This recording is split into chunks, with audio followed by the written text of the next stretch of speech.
ഭാഗ്യം വന്ന വഴികൾ എങ്ങനെയൊക്കെ അല്ലേ? ഒരു ബാറ്റ് കാരണം സിനിമയിലെത്തുക, ഒരു ചാറ്റ് കാരണം കുടുംബത്തിൽ ഈ പെരിങ്ങണ്ടൂർ സിറ്റിയിൽ നിങ്ങൾ ഏതൊക്കെ സ്ഥലത്ത് ഡേറ്റിന് പോയിട്ടുണ്ട്? പണ്ട് ഞങ്ങൾ ഒരിക്കൽ ഈ വഴി കൂടെ ബൈക്ക് കൊണ്ടിരുമ്പോഴാണ് ആദ്യം പരിചയമുള്ള ഒരു പശു പാസ് ചെയ്ത് പോയി. പിന്നെ പരിചയമുള്ള അതിന്റെ ഓണർ എന്റെ അച്ഛൻ. പിറ്റത്തെ ദിവസം വീട്ടില് മറ്റേ വൻ ചർച്ച. അച്ഛൻ വിചാരിച്ചിട്ടുണ്ടാവും ഇവിടെ എങ്ങനെയെങ്കിലും ഒരു പെണ്ണ് കിട്ടിയല്ലോ. മേലെ നിവിൻ പോളി ശ്രീനിവാസിന്റെ എന്റെ കാല പിടിച്ച പോലെയായിരുന്നു ചേച്ചി കാല പിടിച്ചത്. അച്ഛൻ കരഞ്ഞിട്ട് എന്റെ കാല പിടിച്ചത്. എന്റെ മോളുടെ ജീവിതം എന്തായാലും പോയി.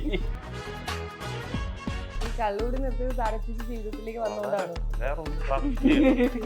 നമുക്ക് അതിൽ കിട്ടുന്ന ഹാപ്പിനെസ് വേറൊരാളെ ലൈഫിൽ വന്നപ്പോ കിട്ടിയ ആ ഒരു ഹാപ്പിനെസ് കൊണ്ടാണ്.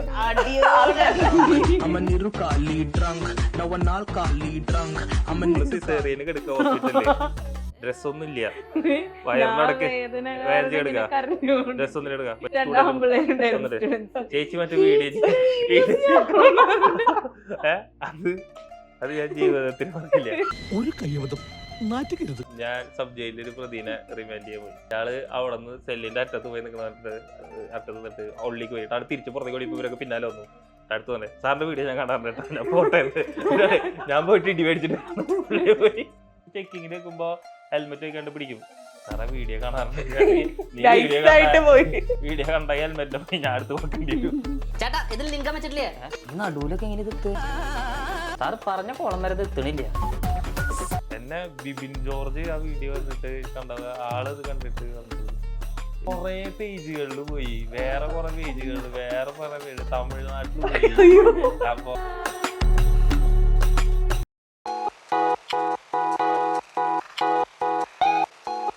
ഈ ബാറ്റ് കാരണം ജീവിതത്തിൽ ഒരുപാട് ഭാഗ്യങ്ങൾ സംഭവിച്ചിട്ടുണ്ട്. ബാറ്റ് കാരണം സിനിമയിലെത്തിയ ഒരാളാണ്. ആ ഒരു കഥ എങ്ങനെയാ?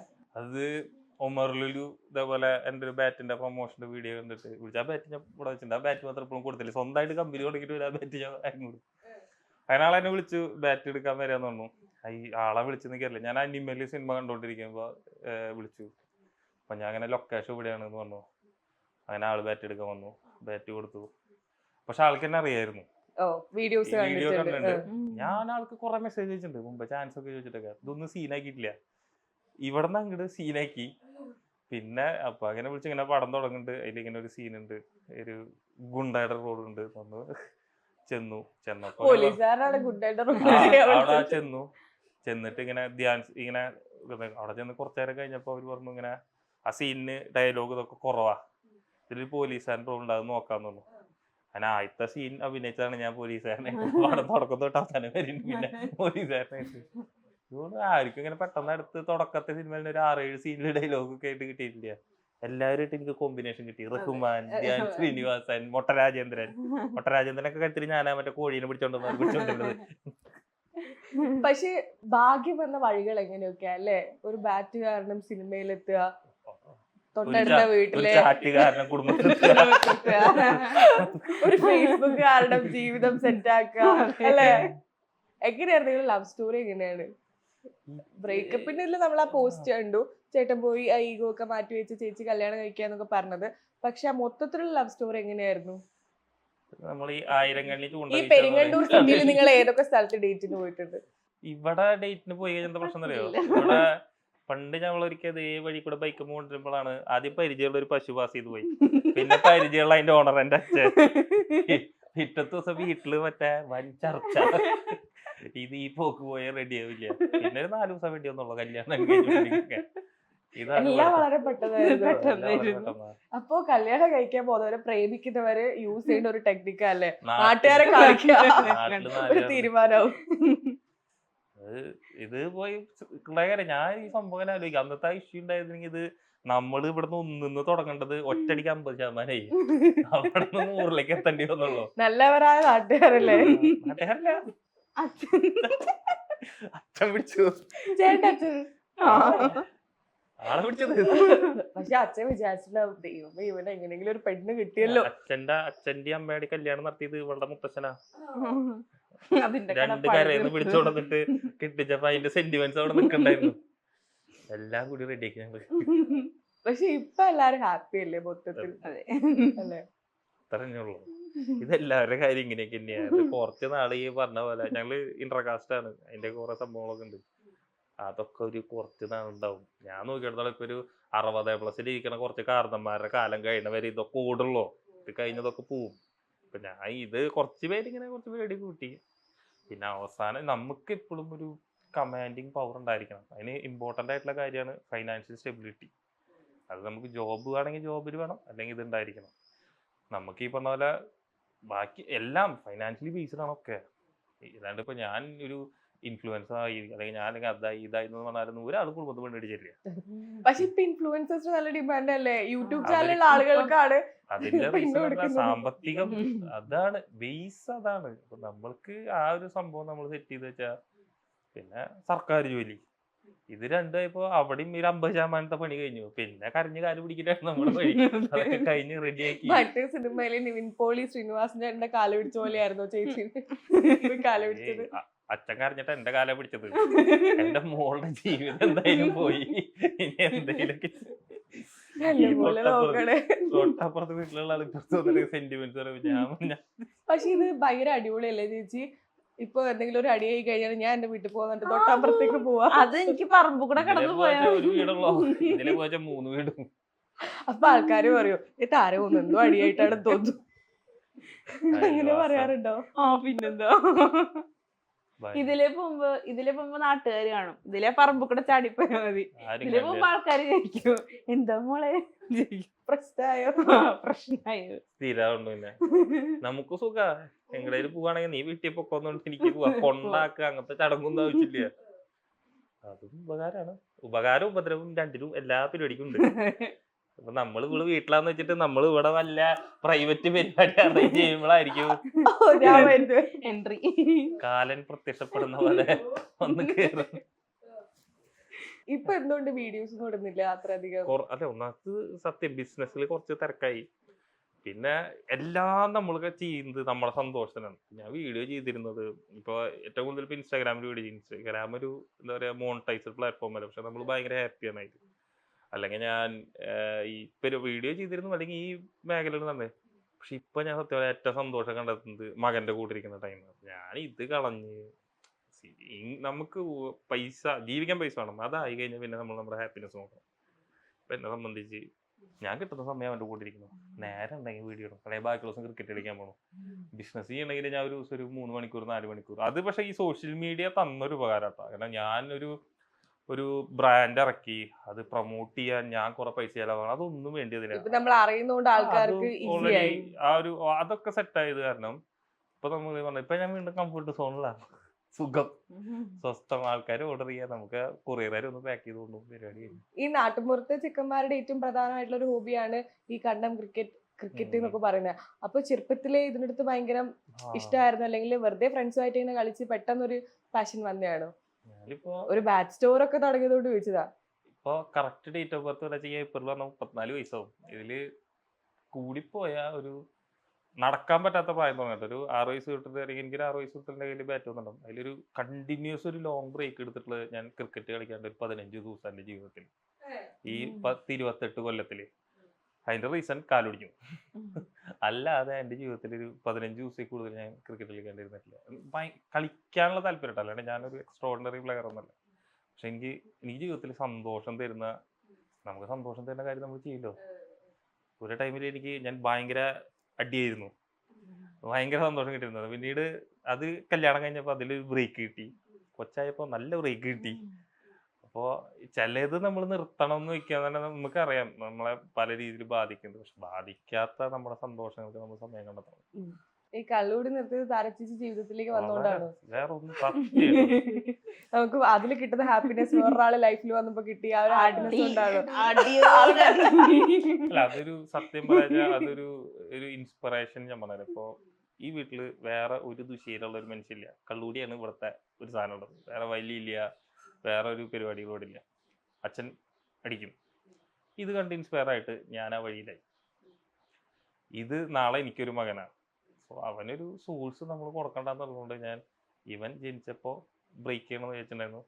ആദ്യം വിചാരിച്ചു ഇവൻ ജനിച്ചവന് ഇതൊക്കെ തിരിച്ചറിയണ കാലത്ത് നിർത്താണ്. പിന്നെ വിചാരിച്ചു അതിലേക്കൊന്നും പോണ്ട.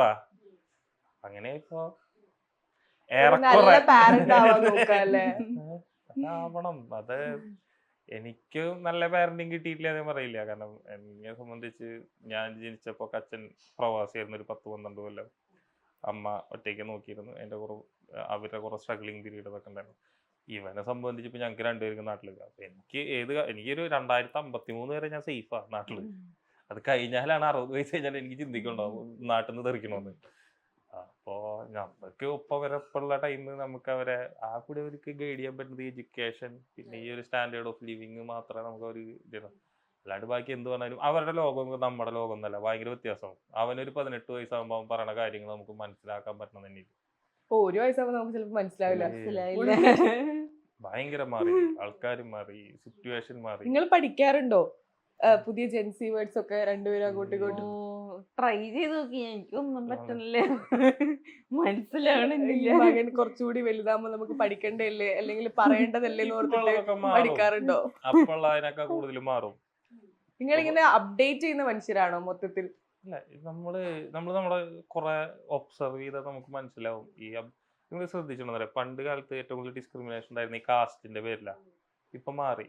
ഇപ്പൊ സ്റ്റാൻഡേർഡ് ഓഫ് ലിവിങ്ങിന്റെ പേരില. നന്നായി ജീവിക്കണവന് അടുത്ത് നന്നായി ജീവിക്കാത്തവന്റെ ഉള്ളിലാണ് ഏറ്റവും കൂടുതൽ ഡിസ്ക്രിമിനേഷൻ.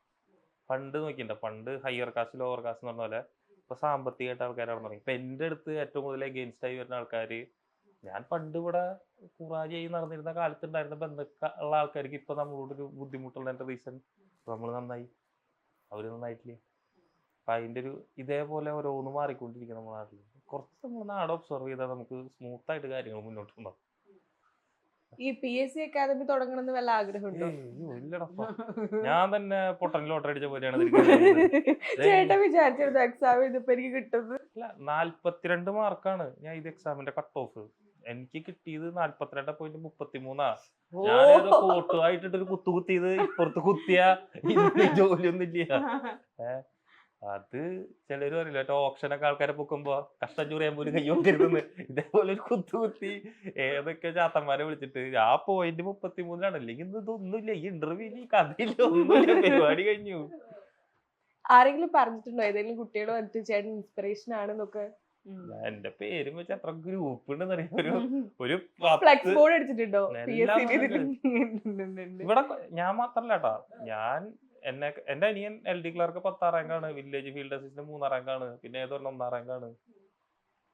ഇവിടെ PSCയുടെ അപ്പോയിന്റ്മെന്റോട് ഇപ്പോഴും വന്നുകൊണ്ടിരിക്കുന്നുണ്ട്. അല്ല, രണ്ടുപേരും അക്കാഡമി തുടങ്ങിയത് നല്ലായിരിക്കും. ഞാൻ തന്നെ പഠിപ്പിക്കുന്നു. ഈ കൺവിൻസ് ഒക്കെ അപ്പൊ ആരാ ചെയ്യണേ? ഞങ്ങള് 3 ആളുണ്ട് ഇവിടെ. ഞാൻ, രാഹുൽ, ജിതിൻ എന്ന് പറഞ്ഞിട്ട്. ഞങ്ങൾ ഇങ്ങനെ ഞായറാഴ്ച ഒഴിവ് കിട്ടുമ്പോ എവിടെയെങ്കിലും ഇരുന്നിട്ട്. എല്ലാവർക്കും ഉള്ള ഒരു ഡൗട്ടാണ്, ഇയാള് പോലീസുകാരനായിട്ട് എങ്ങനെ ഇത്രയും കണ്ടന്റ് ചെയ്യാൻ വേണ്ടിയിട്ടുള്ള സമയം? ഇയാള് ഫുള്ള് ഇങ്ങനെ കറങ്ങി നടക്കുകയാണല്ലോ, ഇയാള് പോലീസുകാരനാണല്ലോ, ഇയാൾക്ക് ജോലിയൊന്നും ഇല്ലേ എന്ന് ചോദിക്കുന്നവരുണ്ട്. അല്ല, ഇഷ്ടം പോലെ പോലീസുകാർ ഈ വക പരിപാടിയായിട്ട് നടക്കുന്നുണ്ട് എല്ലാ മേഖലയിലും. ശരിക്കും നമുക്ക് സമയം കിട്ടായില്ല കേട്ടാ, നമ്മൾ സമയം കണ്ടെത്തായികയാണ്. ഞാൻ പറഞ്ഞ ഞാനിപ്പോ 9 കൊല്ലം സർവീസ് ചെയ്തു. 9 കൊല്ലം ഞാൻ ക്രിക്കറ്റ് കളിക്കാൻ പോകുന്നുണ്ട്, ഞാൻ വീഡിയോ ഷൂട്ട് ചെയ്യാൻ പോകുന്നുണ്ട്, ഞാൻ എന്റെ പരിപാടികൾക്കൊക്കെ സമയം കണ്ടെത്തും. ഇതെല്ലാവർക്കും ഉണ്ട്. അപ്പൊ ഞാൻ 8 മണിക്ക് ഞാൻ ക്രിക്കറ്റ് കളിക്കാൻ പോകുന്നത് കാലത്ത് 5:45 ഇട്ടാ. അപ്പൊ ഇവരൊന്നും വേണ്ടിട്ടുണ്ടാവില്ല, അവൻ പിന്നെ ഉണ്ടാവും, എന്തായാലും ഉണ്ടാവില്ല. അവൻ കാലത്ത് അവനെ തപ്പണ ആളന്മാരുടെ അടിയിലാണ്, ഷോക്കേസിലാണ് പോയിരിക്കുന്നത്. അതെടുത്തോണ്ടിട്ട് വേണം. ഇതൊക്കെ ആയോ? പുറത്തൊക്കെ ഇറങ്ങോ? ആളൊക്കെ പോകും. അപ്പൊ ഞാനിപ്പോ ആ സമയം കണ്ടെത്തുമ്പോ ആയി കഴിഞ്ഞാൽ എന്റെ സമയം കിട്ടും. ഇപ്പൊ എല്ലാറ്റിനും നമ്മളിങ്ങനെ ഒരു അറേഞ്ച് ചെയ്ത് കണ്ടെത്തുക. ഇതിനുള്ളൊക്കെ പോയിരുന്നിട്ടുണ്ടോ? ആര്? പോയിട്ടുണ്ടോ? അതിന്റെ ഇടയ്ക്ക് ഒന്ന് നിലത്ത് ചാടി. ഇവിടെ റൂമുകളിലൊന്നും കട്ടിലില്ലാണ്ടേ, കട്ടിലൊന്നും ചാടി ചുണ്ടുപൊട്ടി. അന്ന് തന്നെ എല്ലാ കട്ടിലും പുറത്തേക്ക് പോയി. ഒറ്റ കട്ടിലില്ല ഇവിടെ, ഒക്കെ എടുത്ത് പുറത്തേക്ക് ഇട്ടു. നമ്മള് നോർമലി ഈ പോലീസുകാരിലാണ് ഇപ്പൊ കാക്കിക്കുള്ളിലെ കലാകാരന്മാരെന്നൊക്കെ പറയില്ലേ. ഇപ്പൊ ഷാഹി കബീർ ഡയറക്ടർ വന്നു, ഇപ്പൊ ഒരുപാട് പോലീസുകാര് അഭിനേതാക്കളായിട്ടുള്ള പോലീസുകാരുണ്ട്, ഒരുപാട് പേരുണ്ട്. അപ്പോ ഇപ്പോഴും നമ്മൾ വിചാരിക്കുന്നത് വെച്ചാൽ പോലീസുകാർക്ക് ശരി അവരെ ഭയങ്കരമായിട്ടുള്ള ഒരു ടോർച്ചർ ആയിട്ടുള്ള ഒരു വർക്ക് സ്റ്റൈൽ തന്നെയാണ് അവരുടെ. അപ്പൊ എങ്ങനെയാണ് ഇങ്ങനെ സമയം കണ്ടത്? 5:45 എണീക്കണം എന്ന് പറയുന്നുണ്ട്, അത് ക്രിക്കറ്റ് കളിക്കാൻ. പക്ഷെ ഈ വീഡിയോ ഒക്കെ ഷൂട്ട് ചെയ്യാൻ എങ്ങനെയായിരുന്നു സമയം കിട്ടിക്കൊണ്ടിരുന്നത്? അന്നൊരു 5 വീഡിയോ ഒക്കെ ഷൂട്ട് ചെയ്തേക്കും, 2 ദിവസം മുമ്പ്. പിറ്റത്തെ എങ്ങനെയല്ല ആഴ്ചയിൽ ഒരു സമയം മുടക്ക് കിട്ടും. അപ്പൊ അത് നമ്മൾ ഇതിനായിട്ട് ഒന്ന് ചാർട്ട് ചെയ്ത് കഴിഞ്ഞാൽ നടക്കും. ഈ പ്രതികൾ ആരെങ്കിലും പറഞ്ഞിട്ടുണ്ടോ സാറിന്റെ വീഡിയോ? രണ്ട് നിങ്ങള് എന്റെ ജീവിതത്തിൽ ഞെട്ടിപ്പോയ 2 കഥ ഉണ്ട്. അതിൽ ആദ്യത്തെ വിളക്ക് നമ്മള് സിസേറിയന് കിടക്കുക ഹോസ്പിറ്റലില്, ഡ്രസ്സൊന്നും ഇല്ല, വയറിനടക്ക് വേദന എടുക്കുക, ഡ്രസ്സൊന്നും എടുക്കുക. അപ്പൊ 2 അവിടുത്തെ റൂമിലെ നഴ്സിംഗിന്റെ ചേച്ചി മറ്റേ വീഡിയോ അത് ഞാൻ ജീവിതത്തിൽ ഓർക്കില്ല. രണ്ടാമത് ഞാൻ സബ് ജയിലിൽ ഒരു പ്രതിനെ റിമാൻഡ് ചെയ്യാൻ പോയപ്പോ അവിടെ എല്ലാവരുമായിട്ട് അലമ്പായി നടക്കണ ഒരു പ്രതി, വന്ന അലമ്പ്, ജയിലർമാരായിട്ട് എല്ലാവരുമായിട്ട് അലമ്പ്. പ്രതിയുടെ പേര് ഞാൻ പറയുന്നില്ല. ഇയാള് അവിടെ നിന്ന് സെല്ലിന്റെ അറ്റത്ത് പോയി നിൽക്കുന്ന അറ്റത്ത് നിന്നിട്ട് ഉള്ളിക്ക് പോയിട്ട് അവിടെ തിരിച്ച് പുറത്തേക്ക് ഓടി ഇവരൊക്കെ പിന്നാലെ വന്നു. അടുത്ത് തന്നെ സാറിന്റെ വീഡിയോ ഞാൻ കാണാറുണ്ട്, ഞാൻ പോട്ടെ, ഞാൻ പോയിട്ട് ഇടി മേടിച്ചിട്ട് പോയി. അത് ഭയങ്കര അനുഭവമാണ്. ഞാൻ അങ്ങനെ കുറെ സംഭവം ഉണ്ടാവട്ടെ. ചില സമയത്ത് ചെക്കിങ്ങിന് വെക്കുമ്പോ ഹെൽമെറ്റ് വെക്കാണ്ട് പിടിക്കും. സാറേ വീഡിയോ കാണാറുണ്ട്, നീ വീഡിയോ കണ്ട ഹെൽമെറ്റിനെ പോയി ഞാൻ അടുത്ത് കൊടുക്കേണ്ടി വരും. അപ്പൊ ഓക്കെ ശരി. ഒരു ദിവസം നമ്മൾ ചെക്കിങ്ങിന് ട്രാഫിക്കിൽ ചെക്കിങ്ങിന് നിന്ന് കഴിഞ്ഞാൽ അന്നൊരു 10 സബ്സ്ക്രൈബേഴ്സ് കുറയും, 20 അൺഫോളോ വരും. 10 ദിവസം പോലീസ് ആകുമ്പോ ഒരു മൊരട് പോലീസായിരുന്നോ? ജീവിതത്തില് നമുക്കൊരു ബൈബർത്ത് നേച്ചർ ഉണ്ട്. അത് ഒരു കുറച്ചൊക്കെ നമുക്ക് അഭിനയിച്ച് പിടിച്ചേക്കാം, അത് മാറില്ല, അത് ഇങ്ങനെ തന്നെയാവും. ഞങ്ങളുടെ വീഡിയോ എടുക്കുന്നത് ഇതേപോലെ തന്നെ ആയിരിക്കും, ഇന്റർവ്യൂ ഇതേപോലെ ആയിരിക്കും. അല്ല മറ്റേ ഹരിശ്രേഷോന്റെ പോലെയൊക്കെ ആണോ ശരിക്കും പറഞ്ഞാൽ? അത് ഇന്റർവ്യൂല് ഭയങ്കര റഫായിരിക്കും, സിനിമയില് ഭയങ്കര കൂളായ മനുഷ്യനും. എളുപ്പമല്ല അത്. നിങ്ങൾ ഈ വീഡിയോ ഷൂട്ട് ചെയ്യുമ്പോഴേ ഈ ഭയങ്കരമായിട്ട് ചിരിച്ചിട്ട് ഓ ഇനി മതി, ഇനി വീഡിയോ ഇട്ട് വെറുതെ ഇനി നാട്ടുകാരെയും കൂടി ബോറാക്കണ്ടെന്ന് പറഞ്ഞിട്ട് അങ്ങനത്തെ എന്തെങ്കിലും വീഡിയോസ് ഉണ്ടായിട്ടുണ്ടോ? അത് ഞങ്ങളുടെ അല്ല, ഇവിടെ രാഹുൽ ചേട്ടനൊക്കെ ഉണ്ടാവുമ്പോ സ്ഥിര, അപ്പു ചേട്ടനൊക്കെ ഉണ്ടെങ്കിൽ അനിയനുണ്ടെങ്കിലൊക്കെ സ്ഥിരാണിത്. ഇത് ഈ സ്ക്രിപ്റ്റഡ് ആയിട്ടുള്ള തമാശകൾ എന്തായാലും വരുമല്ലോ. അപ്പൊ ആ സമയത്ത് ചിരിച്ചിരിച്ചിട്ട് വീഡിയോ എടുക്കാൻ മറന്നു പോയിട്ടുണ്ടോ? ഞങ്ങൾ ഇതുവരെ ഒരൊറ്റ വീഡിയോക്ക് ഒരു സ്ക്രിപ്റ്റ് എഴുതിയിട്ടില്ല. എന്നാലും പക്ഷെ അങ്ങോട്ടും ഇങ്ങോട്ടും പറയണ്ടാവില്ല. ഇപ്പൊ ഞങ്ങൾ ഇങ്ങനെ ഒരു സംഭവം ഉണ്ടത് ഇങ്ങനെയാന്ന് പറഞ്ഞിട്ട്, അല്ലാണ്ട് ഇവിടെ ഒരു ഇതിനൊരു നോട്ട് ചെയ്യുന്ന പരിപാടി. അപ്പൊ ചിലതൊക്കെ ഇങ്ങനെ നമ്മൾ ഇംപ്രവൈസ് ചെയ്യുന്ന സമയത്ത് ചിലപ്പോ ക്യാമറ പിടിക്കണോ ചിരിക്കും, ക്യാമറ ഇങ്ങനെയാവും. അത് കഴിഞ്ഞാൽ അവന്റെ ചിരി നിർത്തുമ്പോഴും ഇത് ചെയ്യണവർക്ക് ആലോചിച്ച് അവർ ചിരിക്കും. അങ്ങനെ ചിലതൊക്കെ ഞങ്ങൾ ഇങ്ങനെ ബ്ലൂപ്പർ പോലെ ഇടും. എനിക്ക് ഏതൊരു വീഡിയോയുടെ വ്യൂവിന്റെ 5 ഇരട്ടി വ്യൂ ആയിട്ട് ബ്ലൂപ്പർ വീഡിയോ ഇങ്ങനെ ചിലതൊക്കെ വരും. ഇത് എല്ലായിടത്തും ഉണ്ട് ഇത്. അത് ഇപ്പൊ നമുക്ക് ഇപ്പൊ നമ്മൾ അങ്ങനെ കണ്ട വീഡിയോ പിന്നെ കാണുമ്പോൾ നമുക്ക് ചിരി വരില്ല. കുറെ വട്ടം കണ്ട് ഒരു വീഡിയോ ഏറ്റവും കൂടുതൽ വ്യൂസ് കിട്ടിയത് എനിക്ക് തോന്നുന്നു ഇവിടെ പുറത്തുനിന്നാ അടുത്ത് ഒരു പേപ്പറിൽ അപേക്ഷ അയക്കുന്നത്. ഐഡിയ അത് എനിക്ക് തോന്നുന്നു ആ വീഡിയോ കണ്ടിട്ട് എന്നെ ബിബിൻ ജോർജ് ആ വീഡിയോ കണ്ടിട്ട് കണ്ടത്, ആളത് കണ്ടിട്ട് കണ്ട്. പിന്നെ കുറെ ഞാൻ സെലിബ്രിറ്റി ക്രിക്കറ്റ് ലീഗ് കളിക്കുന്നുണ്ട് ഇപ്പൊ. അതിന്റെ ഒരു ഫ്രട്ടേണിറ്റി ഉണ്ട്, സെലിബ്രിറ്റി ക്രിക്കറ്റേഴ്സ് ഫ്രട്ടേണിറ്റി. ഉണ്ണിമൂന്തൻ അഖിൽമാരൊക്കെ അവിടെ എന്നെ അറിയുന്ന എല്ലാവരും ആ ഒരു വീഡിയോ കണ്ടിട്ടുള്ളൂ. വേറെ വീഡിയോ ഒന്നും അവർ കണ്ടിട്ടില്ല. പക്ഷെ ആ ഒരു വീഡിയോ കാരണം എല്ലാവർക്കും കൊറേ പേജുകളിൽ പോയി, വേറെ കുറെ പേജുകളിൽ വേറെ കുറെ പേര് തമിഴ്നാട്ടിൽ പോയി. അപ്പൊ അതിന്റെ തമിഴ് ആ ഡബല്ലാട്ടോ, അത് തമിഴില് റീക്രിയേറ്റ് ചെയ്ത് വന്നിട്ടൊക്കെ ഉണ്ട്. അതൊക്കെ അപ്പൊ എനിക്ക് മനസ്സിലായി ആ വിഷയം പാൻ ഇന്ത്യ എല്ലായിടത്തും ഉണ്ട് ഈ അക്ഷയ പ്രശ്നം.